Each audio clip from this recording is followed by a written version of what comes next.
करेंगे बड़ी खबर का। नीट पेपर लीक मामले में सीबीआई को बड़ी कामयाबी मिली है। सीबीआई ने 3 और लोगों को गिरफ्तार कर लिया है। आपको बता दें, तीनों आरोपी मेडिकल के छात्र और सॉल्वर गैंग का हिस्सा थे।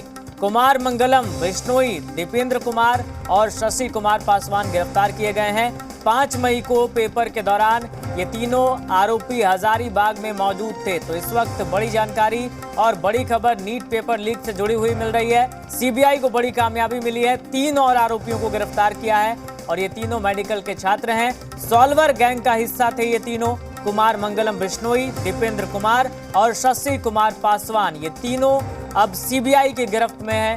5 मई को ये तीनों हजारीबाग में मौजूद थे।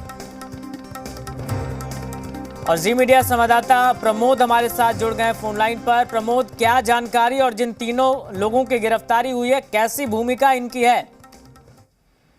देखिए, कल रिम्स कॉलेज की जो छात्रा थी सुरभि, उसकी गिरफ्तारी के बाद आज सीबीआई ने 3 लोगों को और गिरफ्तार किया है। इसमें कुमार मंगलम बिश्नोई है, दीपेंद्र कुमार है जो कि भरतपुर मेडिकल कॉलेज में पढ़ते थे, वहाँ के छात्र थे। और 5 मई को जब ये एग्जाम हुआ था तो ये हजारीबाग में मौजूद थे, उसी कॉलेज में थे और इन्होंने पेपर को सॉल्व किया था। वहीं इनके अलावा शशि कुमार पासवान को भी गिरफ्तार किया है सीबीआई ने। शशि कुमार पासवान जो है वो सॉल्वर गैंग का किंगपिन बताया जा रहा है कि इस मामले में जो पेपर लीक किया गया था आदित्य के द्वारा और राजू के साथ में, उनके साथ ये टच में था। और उसके बाद इसने ही सभी जितने मेडिकल के छात्र थे उनको लाइनअप किया था, उनको लालच दिया था और पेपर सॉल्व करवाया था।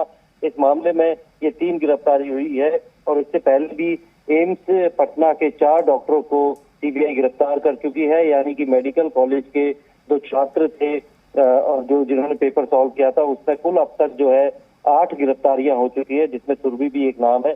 इस मामले को लेकर जो सीबीआई लगातार जांच कर रही है और जितनी भी इनसे पूछताछ होती है, क्योंकि सुरभि को भी 4 दिन की रिमांड पे लिया था, पूछताछ के दौरान जिसका रोल सामने आता है, जिसकी लोकेशन उस दौरान वहां पे आती है और कोई संतोषजनक जवाब नहीं दिया जाता, और जिसके बाद सीबीआई को लगता है कि ये कहीं ना कहीं इसमें इन्वॉल्व थे और उनके खिलाफ एविडेंस मिलते हैं, तो उनकी गिरफ्तारी लगातार हो रही है। बिल्कुल प्रमोद, इन तीनों की गिरफ्तारी अहम मानी जा रही है और जिस तरह से सीबीआई कड़ी दर कड़ी जोड़ रही है, किस तरह से पेपर लीक हुआ, कैसे सॉल्व किए गए पेपर और लोगों तक पहुंचाए गए, तो ऐसे में इन तीनों की गिरफ्तारी कितनी अहम हो जाती है और पूछताछ में क्या बड़े खुलासे हो सकते हैं और आगे की गिरफ्तारी में कैसे मदद मिल सकती है सीबीआई को? देखिए, सीबीआई को इन तीनों की गिरफ्तारी से और भी सारी चीजें जानकारियां मिल सकती है और साथ में किन किन लोगों के साथ ये टच में थे, जो पेपर लीक किया गया था और उसके बाद उसे सॉल्व कराने के लिए जो मेडिकल के छात्र हैं उनसे संपर्क किया गया था, उन्हें कितना पैसा दिया गया था, इसके बारे में तमाम जानकारी सीबीआई जुटा रही है। और इस पूरे जो मॉड्यूल है उसको सीबीआई पूरी तरीके से तोड़ना चाहती है। और इसमें जो मेन किंगपिन था, इसमें कि जो पेपर लीक किया था ट्रंक से, उसकी गिरफ्तारी, उसके सहयोगी राजू की गिरफ्तारी के बाद लगातार सॉल्वर गैंग के जो लोग थे जिन्होंने पेपर सॉल्व करने में मदद की थी, उनको भी अब सीबीआई गिरफ्तार कर रही है। तो कहीं ना कहीं हजारीबाग, पटना और अलग अलग जो झारखंड और बिहार के अलग अलग इलाकों से इनकी गिरफ्तारी हो रही है। और क्योंकि ये लोग भरतपुर मेडिकल कॉलेज के 2 लोग छात्र थे, इन लोगों को खासतौर पे बुलाया गया था कि जब ये एग्जाम हो रहा था तो 5 मई को ये हजारीबाग के। बिल्कुल प्रमोद, ये तीनों हजारीबाग में थे और इनके गिरफ्तारी अहम माने जा रही है। बहुत शुक्रिया आपका तमाम जानकारी के लिए। तो सीबीआई ने 3 और आरोपियों को गिरफ्तार किया है।